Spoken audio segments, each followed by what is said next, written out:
কিন্তু স্বর্গে একটা অসুবিধা আছে, সেই অসুবিধাটার জন্য আপনারাই বিচার করবেন যে আপনারা স্বর্গে যাবেন কিনা।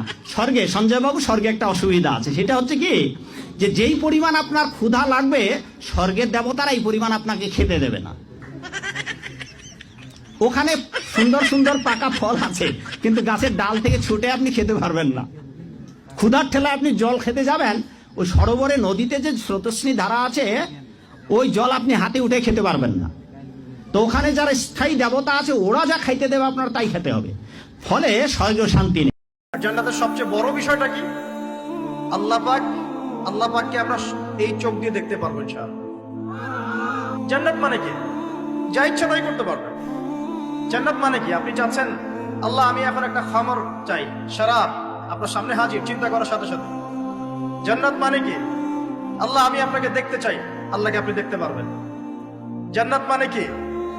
আপনি মধুর নহর, দুধের নহর, পানির নহর, শরাবের নহর, হুরে নিঈন চতুর্দিকে ঘোরাফেরা করছে।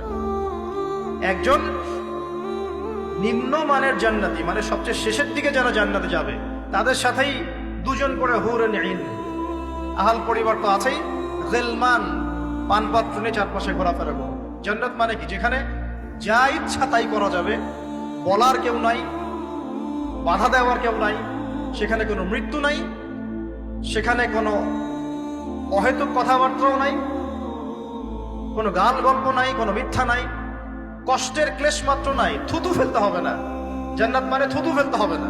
জান্নাত মানে হাঁচি হবে না, নাক ঝাড়তে হবে না। জান্নাত মানে ইস্তেঞ্জা, পেশাব পায়খানা করার টেনশন নাই। মানুষ খাবার খাবে, একটা ঢেকুর তুলবে, বাস খাবার হজম হয়ে গেছে।